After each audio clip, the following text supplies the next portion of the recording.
Haarlem, Netherlands, 1937, on Barteljorenstraat Street. Number 19, there was a narrow house with a clock on the facade, and inside it, a 45-year-old woman named Corrie ten Boom. Single watchmaker. Ordinary Corrie had no idea that in less than a decade her name would be known worldwide, not for making clocks, but for something much, much greater. In that house, Corrie lived with her father Casper, a gentleman who had been repairing clocks for 50 years, and her sister Betsy, who cared for the home with tenderness. It was a simple life. Predictable, safe, but darkness was coming. May 1940. The Nazis invaded the Netherlands. Within days, the laws changed. Jews were forbidden to work, forbidden to study, forced to wear a yellow star, and then they began to disappear. Corrie watched as her Jewish neighbors were dragged from their homes. Entire families, children crying, elderly people being pushed into trucks. Most people looked away.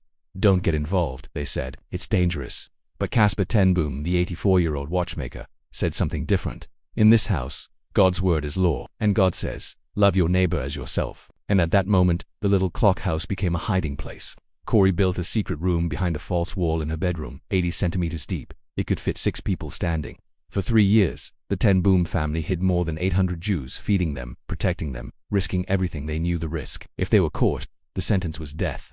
But for Casper, it was simple. If I die tomorrow, I want it to be for having done what was right. February 1944. Someone betrayed them. The Gestapo raided the house. They arrested the entire ten Boom family. Father, daughters, everyone. But the 6 Jews hidden in the secret room, they remained in absolute silence for 47 hours. Until they were rescued. Corrie was taken to prison. But the worst was yet to come. Ravensbruck concentration camp, Germany, September 1944. Corrie and her sister, Betsy, were sent to one of the cruelest places on earth, a women's extermination camp. Forced labor, hunger, daily beatings, diseases, and the guards, men without mercy, who saw the prisoners not as human but as numbers. One of them was particularly brutal. Tall, impeccable uniform, cold face. His name was never spoken aloud by the prisoners, but Corrie called him the man with the whip. He beat without reason, screamed obscenities, laughed while elderly women fell exhausted on the frozen ground. Betsy, even there, whispered to Corrie, we have to pray for them. They also need forgiveness. Corrie didn't understand how her sister could say that. This is just the beginning of Corrie's impossible journey. If you want to hear more powerful stories of forgiveness like this, subscribe to Faith Stories, and let's continue. December 16, 1944. Betsy died. December 1944. Brutal winter. Cutting cold. Betsy had been sick for weeks, malnourished, feverish, too weak to work. Corrie held her in her arms as she died. Betsy's last words were these: Corrie, there is no pit so deep that God's love is not deeper still. You must tell this to the world and say that we must forgive them. Who? Corrie asked. The guards, the Nazis, all of them. And then Betsy died. Corrie looked at her sister's thin body, and for the first time in months something inside her cracked, not in faith, but in hatred. She didn't want to forgive. She wanted revenge. 1 week later, Corrie was released. Later she discovered it was an administrative error. Her name was on the wrong list. 1 week after her release, all women her age in Ravensbruck were taken to the gas chambers. God saved her. By a miracle.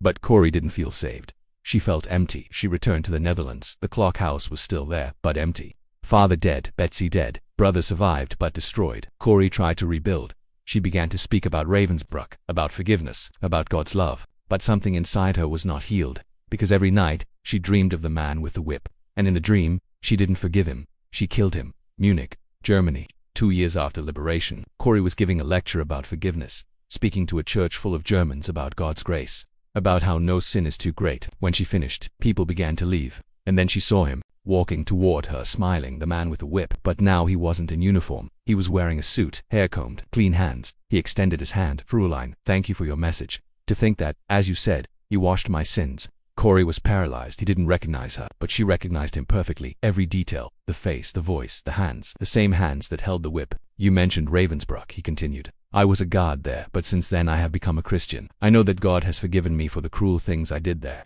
But I would like to hear it from you too. Will you forgive me?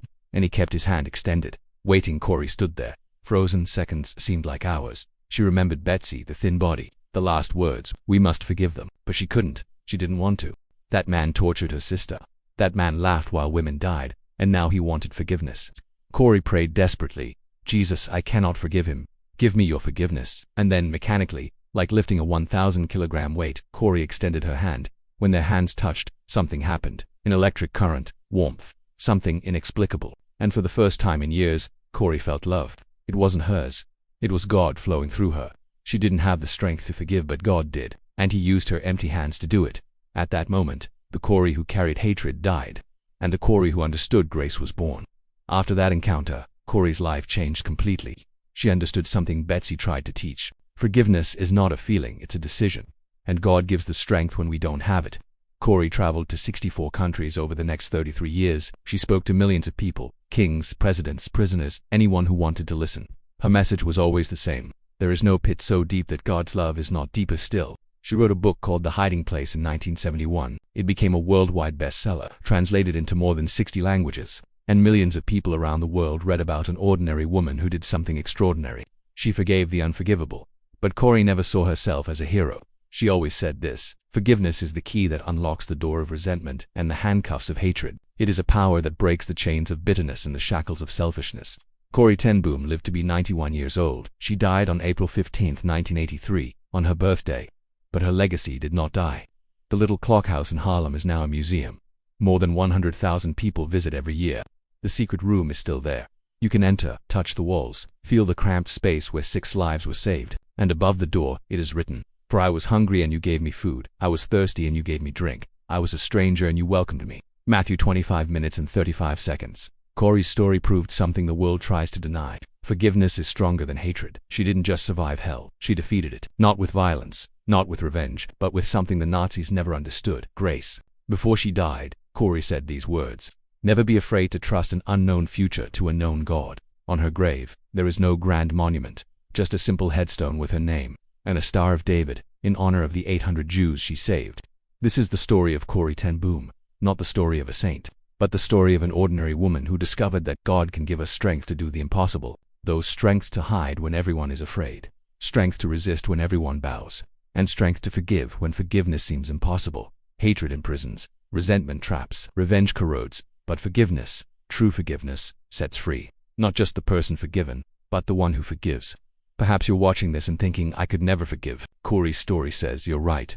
Alone you cannot, but you don't have to do it alone. God can flow through your empty hands. Forgiveness is not forgetting. It's not pretending it didn't hurt. It's not letting evil go without consequences. Forgiveness is freeing the prisoner, and discovering that the prisoner was you. This is Corrie ten Boom's promise. There is no pit so deep that God's love is not deeper still.